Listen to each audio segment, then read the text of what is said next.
Hello student, welcome back to my channel. আমি তোমার সাথে রয়েছি মাদ্রাসা এডুকেশন এবং আজ আমি ক্লাস 12 সেমিস্টার 3। তোমরা জানো আর কিছুদিন তোমাদের মাত্র সময় রয়েছে, গুণাগুনতি একটা মাসের মতো কিন্তু সময় রয়েছে। এবং ক্লাস 12 সেমিস্টার 3 যে ইতিহাস যে তোমাদের একটা বিষয় রয়েছে, সেই ইতিহাসে মোট দুটো ইউনিট রয়েছে। সো দুটো ইউনিটের প্রথম যে ইউনিট পর্যটকদের দৃষ্টিতে ভারত, সেই পর্যটক দৃষ্টিতে ভারত যে চ্যাপ্টার বা ইউনিট রয়েছে সেখান থেকে সম্পূর্ণ এমসিকিউ, যত প্রকার এমসিকিউ হয় সম্পূর্ণটা আলোচনা করা হবে। টোটাল 150টা প্লাস কিন্তু প্রশ্ন আজকের এই ভিডিওটিতে আলোচনা করা হবে। কাজেই তোমরা ভিডিওটা কেউ স্কিপ করবে না। জীবনে অনেক ভিডিও হয়তো দেখেছো, আজ না হয় এই ভিডিওটা 5 মিনিট নষ্ট করলে সময়, তাই অনুরোধ করো প্রথম দিয়ে ভিডিও চ্যানেল দেখার। চ্যানেল যদি নতুন হয়ে থাকে অবশ্যই চ্যানেলটা সাবস্ক্রাইব করে পাশে থেকো, আর বন্ধুদেরকে বেশি করে শেয়ার করার অনুরোধ রইল। আর তোমার জন্য একটা প্যাসারে হোয়াটসঅ্যাপ গ্রুপ খোলা রয়েছে, চাইলেই তোমরা সেই গ্রুপে জয়েন হতে পারো। ডেসক্রিপশন বক্সে তার কিন্তু লিঙ্ক দেওয়া থাকবে। ভালো লাগলে অবশ্যই একটা সুন্দর কমেন্ট করে যেও। সো বেশি না কথা বাড়ি, আজকে ভিডিওটা শুরু করা যাক। দেখো, প্রথম যে তোমাদের ইউনিট রয়েছে পর্যটকের দৃষ্টিতে ভারত, তার কিন্তু আমার 3টে পার্ট রয়েছে। সো সেখান থেকে কয়েকটা কিন্তু ইম্পর্টেন্ট গ্রন্থ এবং লেখকের নাম তোমাদের মুখস্থ রাখতে হবে। এই যে 6টা গ্রন্থ তোমাদের কথা মানে উপস্থাপন করছি, এই 6টা গ্রন্থ যদি মুখস্থ করে যায়, আশা করি এখান থেকে তোমরা কিন্তু 1 নাম্বার পেয়ে যাবে। আর এই বছরে সবথেকে বেশি তোমাদের ভয়ের পরীক্ষা, কারণ 5টা সেট তোমাদের কিন্তু থাকছে। ফলে কেউ কারো দেখে কিন্তু অ্যান্সার করতে যাবে না, তাহলে 0 পেয়ে কিন্তু ঘর আসবে। কারণ প্রশ্ন একই হবে কিন্তু দাগ নাম্বার সবার আলাদা। তো কাজেই তোমাদের মন দিয়ে কিন্তু ভালো করে পড়তে হবে। দেখো, প্রথমে যে গ্রন্থটার নাম হচ্ছে ইগিন, গ্রন্থটি কাল লেখা? মেগাস্তেনিস। তারিখহীন গ্রন্থটা আল-বিরুনি। কিতাবুল হিন্দ হচ্ছে আল-বিরুনির লেখা। কিতাবুল রাহেল হচ্ছে Ibn Batuta. Travel in the Mughal empire হচ্ছে ফার্সেন বার্নো। এই 3টে, মানে এই 5টা যে গ্রন্থ, এই 5টা গ্রন্থ করলে আশা করি চলে আসবে। তাছাড়াও যে 2টো গ্রন্থ রয়েছে, সিউকি হিউয়েন সিং, ফোকিউ সিং ফাইয়েনের লেখা। তারপরে এখান থেকে কয়েকটা মানে প্রশ্ন আছে 10টার মতো। সুলতান মাহমুদ কতবার ভারত আক্রমণ করেছিলেন? 17 বার। যদি সালটা হয় 1001 থেকে 27 সাল। ফাইয়েনসন কার রাজত্বকালে ভারতে আসেন? দ্বিতীয় চন্দ্রগুপ্তর রাজত্বকালে তিনি কিন্তু ভারতে এসেছিলেন। তারপরে মেগাস্তেনিস কার রাজত্বকালে ভারতে এসেছিলেন? চন্দ্রগুপ্ত মৌর্য। হর্ষবর্ধনের সময় কোন চীনা পর্যটক ভারতে এসেছিলেন? হিউয়েন সিং। আল-বিরুনি কার সাথে ভারতে এসেছিলেন? সুলতান মাহমুদ। জাহাঙ্গীরের আমলে কোন ব্রিটিশ পর্যটক ভারতে আসেন? Sir Thomas Roe. চন্দ্রায়ন কি? চন্দ্রায়ন হচ্ছে পূর্ণিমার দিনে যে উপবাস, সেটাকে তিনি কিন্তু আল-বিরুনি কি বলেছেন না, চন্দ্রায়ন বলেছেন। আল-বিরুনি কোন দেশের পর্যটক ছিলেন? পারস্যের পর্যটক। ভেরি ভেরি ইম্পর্টেন্ট প্রশ্ন কিন্তু এটা। পারস্যে কোন দেশকে বলা হয়? ইটালি। মার্কিন পলো কোন দেশের পর্যটক ছিলেন? ইটালির কিন্তু পর্যটক ছিলেন। তার পরবর্তী আমরা যে ভক্তি সুফি রয়েছে, সেই ভক্তি সুফিতে কিন্তু চলে যাব। দেখো, ভক্তি শব্দের উৎপত্তি কোন ধাতু থেকে? সবথেকে ভেরি ইম্পর্টেন্ট প্রশ্ন, না ভজ ধাতু থেকে। ভারতের কয়েকজন ভক্তিবাদী প্রচারক হচ্ছে রামানুজ, কবির, গুরু নানক, চৈতন্যদেব, এগুলো করা কিন্তু উল্লেখ করা আছে। দক্ষিণ ভারতে ভক্তি আন্দোলনের প্রধান রূপকারকে? রামানুজ। রামানুজের প্রধান শিষ্য কে ছিলেন? রামানন্দ। রামানন্দের প্রধান শিষ্য হচ্ছে কবির। শিখ ধর্মের প্রবক্তা হচ্ছে গুরু নানক। শিখ শব্দের অর্থ হচ্ছে শৈব। শিখদের প্রধান গ্রন্থ সাহিব। দোহা কি? কবিরের লেখা 2 লাইনের শ্লোককে দোহা বলা হয়। চৈতন্যদেব কোথায় জন্মগ্রহণ করেছেন? নদিয়া জেলায় মায়াপুরে। চৈতন্যদেব বাবার নাম হচ্ছে জগন্নাথ মিশ্র, মায়ের নাম হচ্ছে সচী দেবী। সুফি শব্দের অর্থ কি?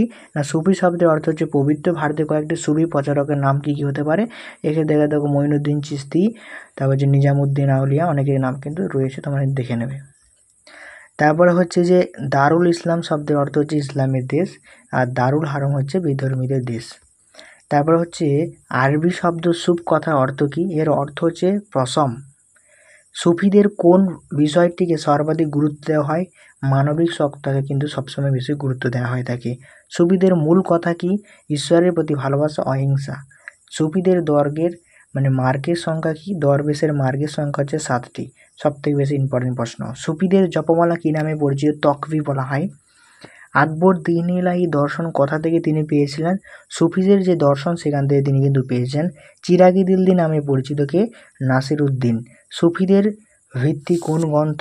সুফিদের ভিত্তি মানে হচ্ছে মুসলিমদের বা ইসলামদের হচ্ছে কোরআন। তারপরেও এখানে কয়েকটা গ্রন্থ তোমরা একটু দেখে রাখবে। এই যে 4টে গ্রন্থ তোমরা কিন্তু একটু দেখে নাও, আমি আর পড়ে শোনাচ্ছি না, ভিডিও লং হয়ে যাবে।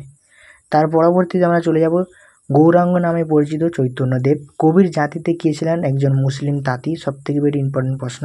চৈতন্যদেব কত খ্রিস্টাব্দে জন্মগ্রহণ করেছিলেন? 1486 খ্রিস্টাব্দে। সো তোমরা কেউ একটু বোর হবে না, কারণ প্রত্যেকটা প্রশ্ন তোমরা দেখতে পাচ্ছ আমি কিন্তু টেক্সট বই থেকে কিন্তু তুলে ধরেছি।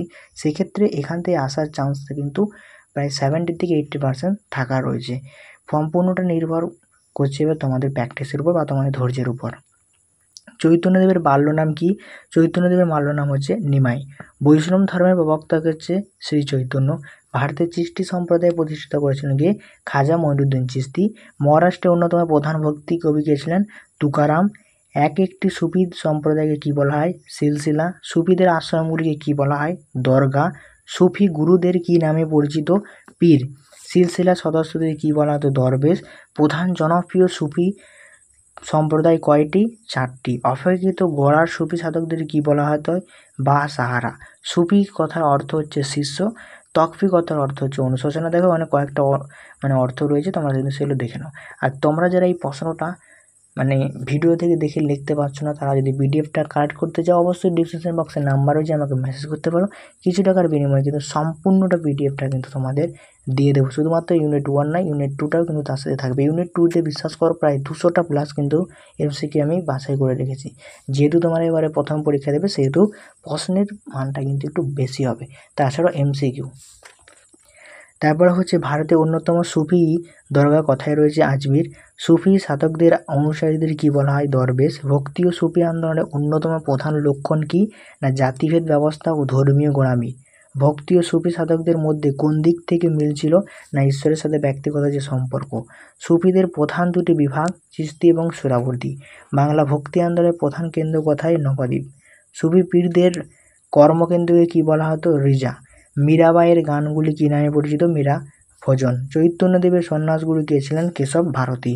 কোন সময় কাল থেকে ভারতে ইসলাম ধর্ম সামাজিক ভিত্তি পেতে শুরু করেছিলেন? 10ম শতক থেকে। শিখদের গুরুর সংখ্যা কত? 10 জন। তোমরা যদি পিডিএফ ফাইলটা নিতে চাও অবশ্যই এই যে কন্ট্যাক্ট নাম্বার দেওয়া রয়েছে এই কন্ট্যাক্ট নাম্বারে কিন্তু অবশ্যই আমাকে কিন্তু মেসেজ করবো, ভুলো না। এবার পরবর্তী আমাদের চ্যাপ্টার বিজয়নগর বাহামণি বলে একটা কিন্তু ইউনিট 1-এর শেষ একটা পার্ট। বিজয়নগর বাহামণি সাম্রাজ্য খুব ইন্টারেস্ট পার্ট বলতে পারো। এখান থেকে যে কটা প্রশ্ন রয়েছে সত্যি খুব ক্রিটিক্যাল মনে রাখা, কারণ অনেক কিন্তু কঠিন কঠিন জটিল নাম রয়েছে। কাজেই যে প্রশ্নগুলো আমি তুলে ধরছি এগুলো তোমরা জাস্ট প্র্যাকটিস করে যাবে। দেখো প্রথম যে প্রশ্নটা এখানে করবে, বিজয়নগর কত সালে গড়ে উঠেছে? 1336। বিজয়নগরের রাজধানী কোথায়? বিজয়নগরে। বিজয়নগরের রাষ্ট্রীয় ধর্ম কি? হিন্দু। বিজয়নগর সাম্রাজ্য সরকারের প্রাকৃতিক কী ছিল? একনায়কতান্ত্রিক। বিজয়নগরের সর্বশ্রেষ্ঠ শাসক কে ছিলেন? কৃষ্ণদেব রায়। বিজয়নগরের সাম্রাজ্যটি কোন নদীর তীরে অবস্থিত? তুঙ্গভঙ্গ নদীর তীরে অবস্থিত। খুব ইম্পর্টেন্ট প্রশ্ন। বিজয়নগর সাম্রাজ্য কারা প্রতিষ্ঠিত করেছিলেন? হরিহর এবং তার ভাই বুক্ক। বিজয়নগর সাম্রাজ্য প্রায় কত বছর টিকেছিলেন? 300 বছর। কোন যুদ্ধকে বিজয়নগরের মৃত্যুঘণ্টা বলা হয়? তালিকটার যুদ্ধকে। বিজয়নগরের সর্বশেষ রাজা কে ছিলেন? তৃতীয় শ্রীরঙ্গন। বিজয়নগরের সঙ্গম বংশের শ্রেষ্ঠ রাজা দ্বিতীয় দেবরায়। এগুলো একটু ক্রিটিক্যাল, তোমরা মনোযোগ সহকারে কিন্তু পড়ে যাবে। সঙ্গম বংশের শেষ রাজা কে ছিলেন? দ্বিতীয় বিরূপতি। কৃষ্ণদেব রায় কোন বংশের রাজা ছিলেন? তুলুপ বংশে। তালিকটার যুদ্ধ কত খ্রিস্টাব্দে হয়েছিলেন? 1565 খ্রিস্টাব্দে। বিজয়নগরের শাসন ব্যবস্থার প্রধানমন্ত্রীকে কি বলা হতো? মহাপ্রধান। বিজয়নগরের শাসন ব্যবস্থার প্রাদেশিক শাসনকে কি বলা হতো? নায়ক। বিজয়নগরের শাসন ব্যবস্থার সর্বনিম্ন স্তরে কে ছিলেন? গ্রাম। গ্রামের যে শাসন ব্যবস্থা পরিচালনা করতো তাকে কি বলতো? পঞ্চায়েত। বিজয়নগরের সরকারি প্রধান আয়ের উৎস কি ছিলেন? ভূমিকর। কৃষ্ণদেব রায়ের সভাকবি কে ছিলেন? পেড্রন। সেই সময় কার একটি বন্দর নাম কি? কালিকট বন্দর। বিজয়নগরের মাধ্যমে কোন ভাষা ছিল? সংস্কৃত ভাষা। বাহামনি রাজ্যকে প্রতিষ্ঠা করেছিলেন? আলাউদ্দিন বাহামন শাহ। কত খ্রিস্টাব্দে বাহামনি রাজ্য প্রতিষ্ঠিত করেছিলেন?